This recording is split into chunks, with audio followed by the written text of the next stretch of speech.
The penile prosthesis has been around now for 50 years. This year was 50 years, invented at Baylor in 1973, and it is a phenomenal treatment option for ED. And what does it look like in its current form? There's been many iterations. There are two main suppliers, is Boston Scientific and Coloplast. And this device essentially is a procedure where we place two cylinders or balloons inside those casings, the corpora cavernosa. There's a small pump in the scrotum, and there's a small reservoir behind the pubic bone typically, or underneath the rectus muscle, that holds normal saline. And all you're doing is when you want to engage in sexual activity, you reach down, you press the pump, and it brings normal saline into those cylinders and induces an erection. And when you finish engaging sexual activity, you release it, and all the fluid goes back. And so just to be clear, a man would still ejaculate normally. Still has pleasure. But he would still have an erection after ejaculation because he's not getting the signal to turn it off? He turns it off when he wants to turn it off. Meaning physiologically, the erection's not going to go away until he deflates. Exactly. So some men find that very favorable. So essentially, you have the erection whenever you want, as long as you want. Yeah. So in other words, even if he ejaculates prematurely, he can still finish and please his partner.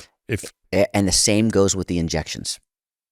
So a man who uses an injection, the injection just goes away when the drug wears off. So some men do use that recreationally. So what happens is, even if you ejaculate with an injection, you're not going to D2S. Yep, I got it. How risky is that surgery? Is that surgery? I would say it's not very risky at all. How long does it take you to do this operation? About 45 minutes. We operate and we do these under general anesthesia. General anesthesia.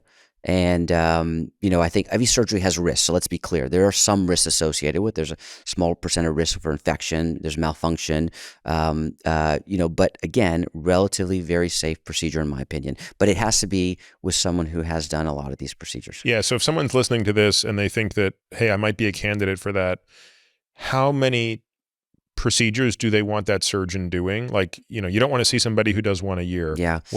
How many of these are you doing?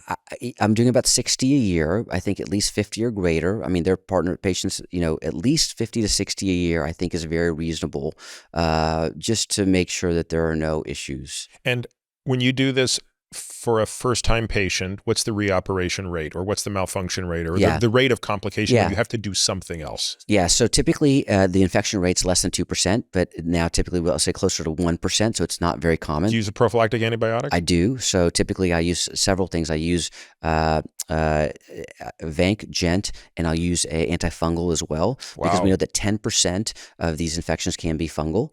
And then we use a new irrigant called Vanc and Gent. Why such big guns? Because we're so worried about if you get a prosthetic infection. Yeah, no, it's a disaster. It's over. Yeah, so in other words, we're not going to just use first and second generation cephalosporins and cover the skin. Yeah. We're going all in. Yeah. Now listen, so the Vanc has to be in an hour before. Okay. If the Vanc cannot get in an hour before, I'm okay with sometimes using Ancef and Gent. Okay. I'll use an antifungal. But you're using Gent. Yeah, and Gent for sure. And then what we'll do intraoperative is I now use Aricept. Aricept is what a lot of the orthopedic surgeons use. And Aricept is chlorhexidine essentially, but it's very good for fungal, anaerobe, aerobe, and it's a very effective medication, and it's cheap.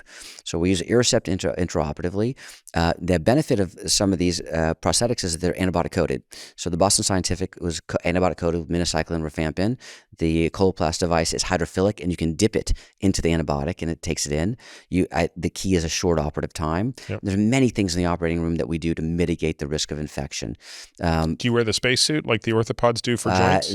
We don't. Okay. We don't, but we limit the movement in the room. We tape the gloves. We make sure that there's no movement in the light handles above. I don't have more than one person at the table across from me.